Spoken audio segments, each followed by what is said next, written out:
semua, puji syukur kita panjatkan kehadirat Tuhan Yang Maha Esa atas rahmat dan karunia yang kita dapat berkumpul dan mengikuti pembelajaran hari ini dalam keadaan sehat. Sebelum memulai pembelajaran, marilah kita berdoa menurut agama dan kita masing-masing. Siapa kelasnya? Gunawan, Pak. Silakan pimpin Doni Gunawan.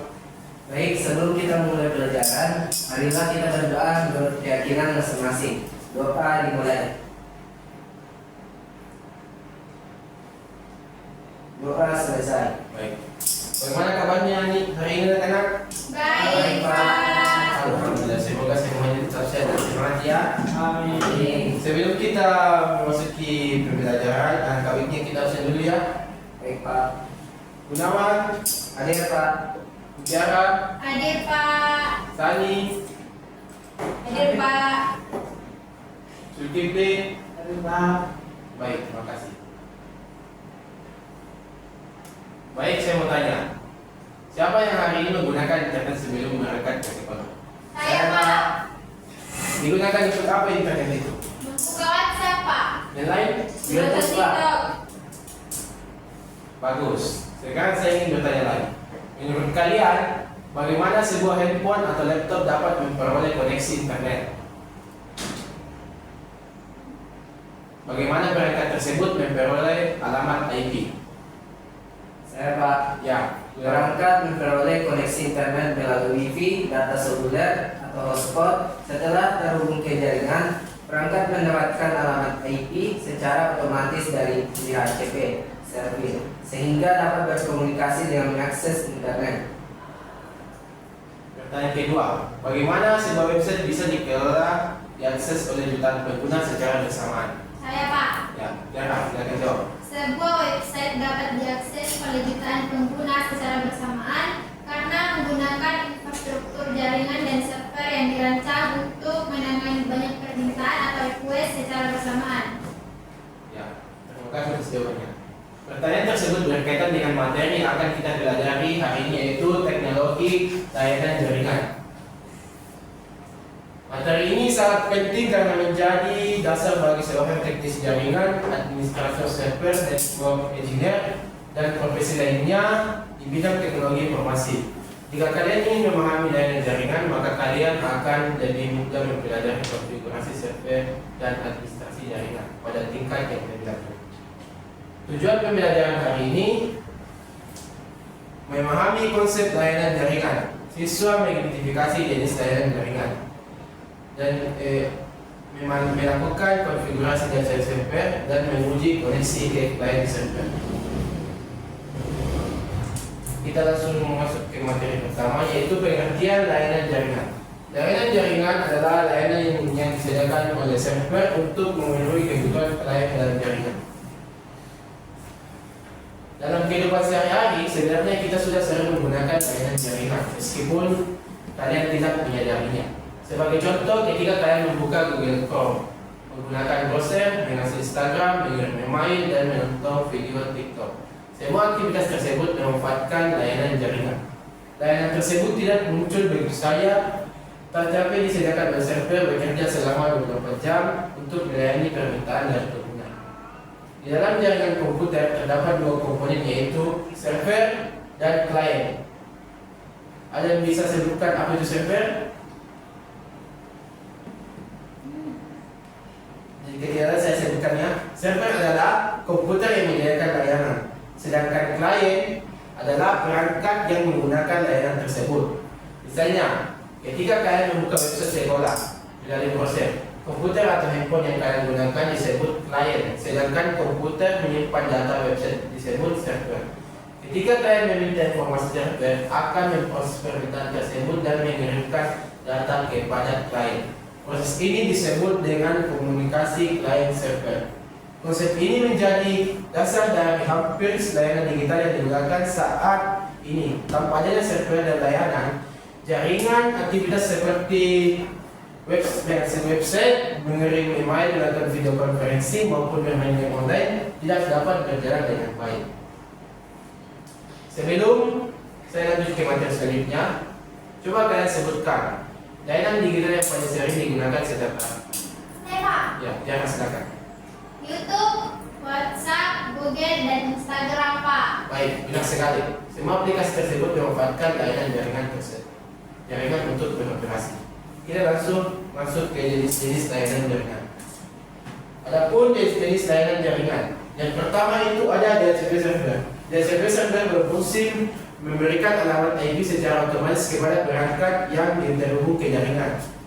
Mengapa alamat IP itu penting? Karena setiap perangkat dalam jaringan harus memiliki identitas yang unik karena dapat saling berkomunikasi. Alamat IP dapat diibaratkan seperti alamat rumah. Jika rumah tidak memiliki alamat, maka orang lain akan kesulitan menemukan lokasi tersebut. Begitupun juga dengan perangkat komputer. Tanpa alamat IP, perangkat tidak dapat dikenali dalam jaringan. Misalnya, sebuah laboratorium memiliki 40 komputer. Jika tidak menggunakan DHCP, administrator harus melakukan alamat IP satu persatu ke setiap komputer. Hal ini tentu memerlukan banyak waktu yang lama. Dengan DHCP server, seluruh komputer dapat memperoleh alamat IP secara otomatis. Dan yang kedua ada DNS server. DNS server adalah singkatan dari Domain Name System. DNS berfungsi menerjemahkan nama domain menjadi alamat IP. Contohnya itu ketika kalian membuka website Google, kalian cukup mengetik www.google.com. Padahal sebenarnya komputer bekerja menggunakan alamat IP. DNS bertugas mencarikan alamat IP yang sesuai dengan nama domain tersebut. Bayangkan jika DNS tidak ada, kalian harus menghafal alamat IP setiap website yang diakses. Tentu hal ini sangat sulit dilakukan karena itulah DNS menjadi salah satu layanan jaringan yang sangat penting. Dan yang ketiga ada web server. Web server merupakan layanan yang digunakan untuk menyediakan halaman website kepada pengguna. Ketika kalian membuka website, browser akan mengirim permintaan ke web server. Lalu web server kemudian memproses permintaan tersebut dan mengirim halaman yang diminta.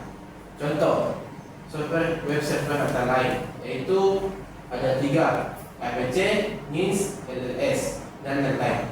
Saat ini hampir semua organisasi web server untuk menyediakan informasi melalui website. Dan yang keempat ada FTP server. FTP atau File Transfer Protocol merupakan layanan yang digunakan untuk pertukaran file melalui jaringan.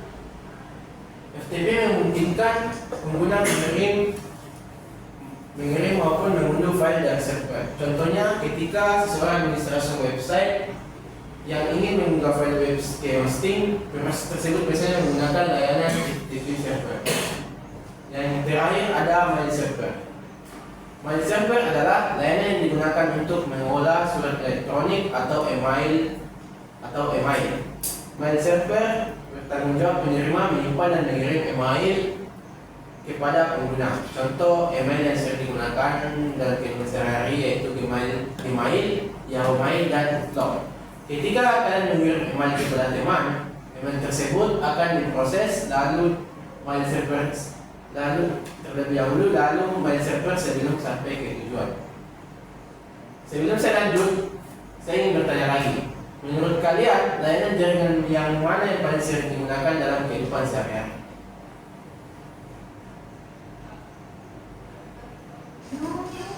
Saya tunjuk ya. Zulkifli? Jaringan DNS sama web server, Pak. Ya, jawaban yang baik sekali. Setiap kali membuka website, kita menggunakan kedua layanan tersebut secara bersamaan.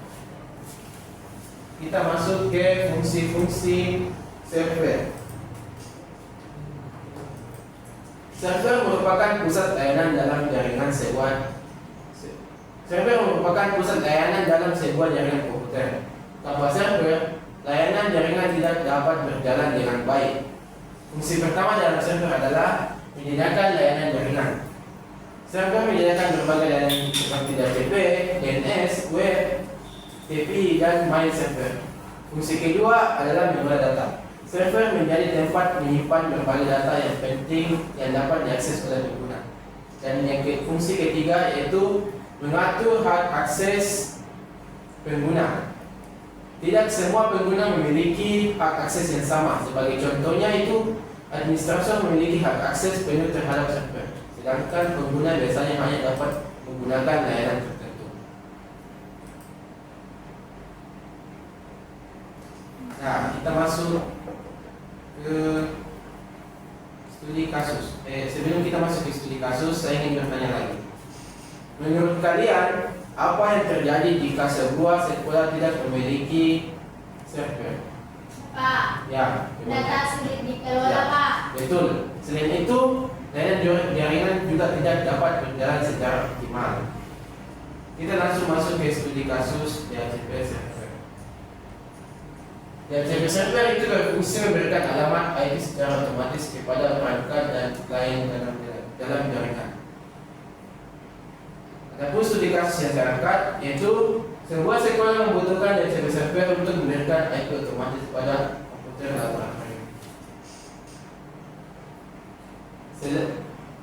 Misalkan, sebuah sekolah memiliki laboratorium komputer dengan jumlah 30 komputer. Setiap komputer harus memperoleh alamat IP agar dapat terhubung ke jaringan dan internet. Jika administrator melakukan konfigurasi IP secara manual, maka ia harus memasukkan alamat IP satu persatu ke setiap komputer. Selain membutuhkan waktu yang lama, cara ini juga berisiko menimbulkan kesalahan konfigurasi. Untuk mengatasi masalah tersebut, digunakan DHCP server. DHCP server akan memberikan alamat IP secara otomatis kepada setiap komputer yang terhubung dengan jaringan.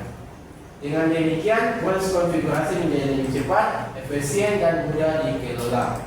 Inilah alasan mengapa hampir semua jaringan modern menggunakan DHCP server.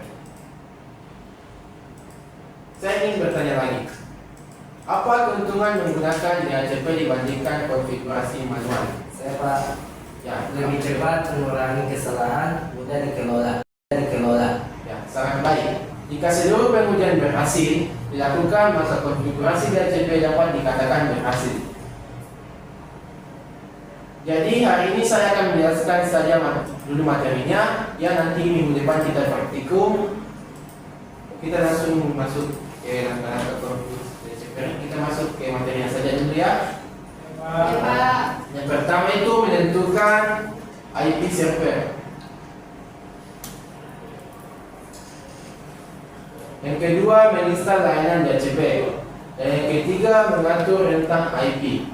Dan yang keempat mengaktifkan layanan DHCP. Dan yang kelima melakukan pengujian. Pertanyaan saya di sini, apa langkah pertama konfigurasi DHCP server? Ya, Pak. Ya, titik. Jawabannya apa Sukirti? Saya Pak, Ya, Gunawan. menentukan IP server. Ya, betul. Kita langsung masuk ke materi ke-6, yaitu kita melakukan pengujian layanan jaringan. Setelah konfigurasi selesai, kita melakukan pengujian. Beberapa alat pengujian dapat digunakan yaitu PIN. PIN itu berfungsi sebagai digunakan untuk menguji koneksi jaringan IP configuration. Digunakan untuk menguji koneksi jaringan. Yang kedua yaitu IP configuration. Digunakan untuk melihat alamat IP yang diterima oleh client browser. Yang ketiga, browser untuk akses web server. Digunakan untuk menguji web. Pertanyaan saya di sini, perintah apa yang digunakan untuk menguji koneksi? Ya, Pak. Ya, PIN. tepat sekali. Baik, itulah tadi materi yang saya bawakan. Untuk praktikumnya kita lanjut minggu depan. Ya, Pak. Sebelum saya mengakhiri pembelajaran, saya ingin mengetahui pemahaman kalian. Apa yang dimaksud dengan layanan jaringan? Ya, Pak. Ya, Tera. Layanan yang disediakan server untuk memenuhi kebutuhan klien. Baik. Pertanyaan kedua, sebutkan dua jenis layanan jaringan. Saya Pak. Ya, DHCP server dan DNS server. bagus. Pertanyaan ketiga, ya, apa fungsi DHCP server? Saya Pak, memberikan alamat IP secara otomatis kepada klien. Baik, sangat baik jawabannya. Baik, saya Nampaknya kalian sudah paham dengan materi hari ini. Untuk pertemuan selanjutnya kita praktikum di lab ya. Baik Pak. Karena kalian sudah memahami materi dasar-dasarnya. Jadi cukup sampai di sini pertemuan kita. Kurang lebihnya mohon dimaafkan. Assalamualaikum warahmatullahi wabarakatuh.